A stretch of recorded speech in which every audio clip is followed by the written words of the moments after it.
మావోయిస్టులను ఉద్దేశించి కేంద్ర మంత్రి అమిత్ షా సంచలన వ్యాఖ్యలు చేశారు.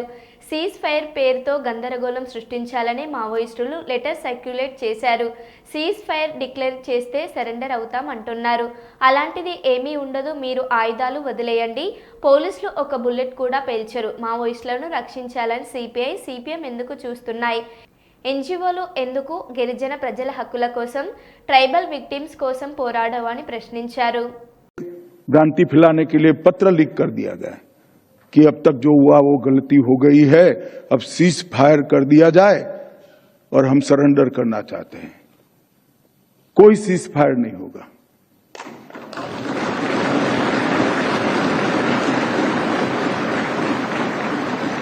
और मेरे वाक्य को मैं एक्सटेंड करना चाहता हूं, सरेंडर करना है तो सीज फायर करने की जरूरत ही नहीं है। हथियार डाल दो, पुलिस एक भी गोली नहीं चलाएगी, आपको रीएस्टैब्लिश करेगी। और जैसे ही पत्र आए सब लोग कूद पड़े। हमने ऑपरेशन ब्लैक फॉरेस्ट कराया। ये सारी वामपंथी पार्टियां अब तक ये वामपंथी हिंसा से कन्नी काटती थी सार्वजनिक रूप से, मगर जैसे ही ऑपरेशन ब्लैक फॉरेस्ट हुआ उनकी सारी छद्म सिंपैथी एक्सपोज हो गई। उन्होंने पत्र लिखा, प्रेस नोट दिया कि ऑपरेशन ब्लैक फॉरेस्ट तुरंत बंद कर दिया जाए।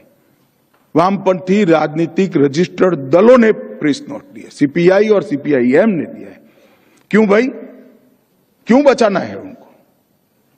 और कब तक गरीब लोगों पर अभी इसके पहले आपने देखा विजय भाई मेरे घर पर पीड़ितों को लेकर आ रहे थे, पूरी रात सो न पाए ऐसी स्थिति हो गई थी।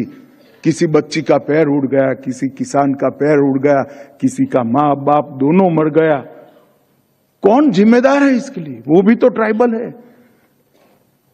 और उनके ह्यूमन राइट के लिए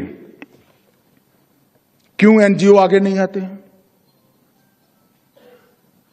ये आर्टिकल बड़े बड़े लिखकर हमें एडवाइस देने वाले सारे लोग, वो विक्टिम ट्राइबल के लिए कभी एक आर्टिकल लिखा है क्या? वो मानवीय नहीं है, वो भारत का नागरिक नहीं है, वो ट्राइबल नहीं है।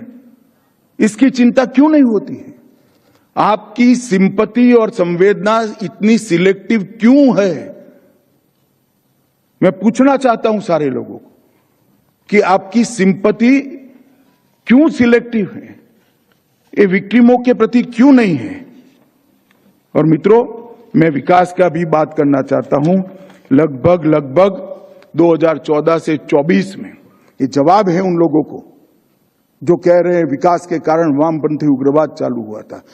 वामपंथी उग्रवाद विकास के कारण चालू नहीं हुआ था, वामपंथी उग्रवाद के कारण विकास रुका था। अब 2014 से 25 तक 12,000 किलोमीटर सड़कें वामपंथी उग्रवादी क्षेत्र में हमने बनाने का काम किया। 12,000 किलोमीटर और 17,500 किलोमीटर की सड़कों के लिए बजट की स्वीकृति की। 6300 करोड़ से 5,000 मोबाइल टावर लगाए गए। इनका अधिकार है या नहीं दूरसंचार की क्रांति पर? 5,000 टावर लगाए हैं। इसके साथ साथ 1,007 बैंक की ब्रांचें खोली गई, 937 एटीएम लगाए गए हैं, 37,850 37,850 बैंकिंग कॉरेस्पॉन्डेंस बनाए गए हैं जो मोदी जी की योजनाओं का लाभ उन तक पहुंचाते हैं। और 5899 डाकघर खोले गए हैं, 850 स्कूल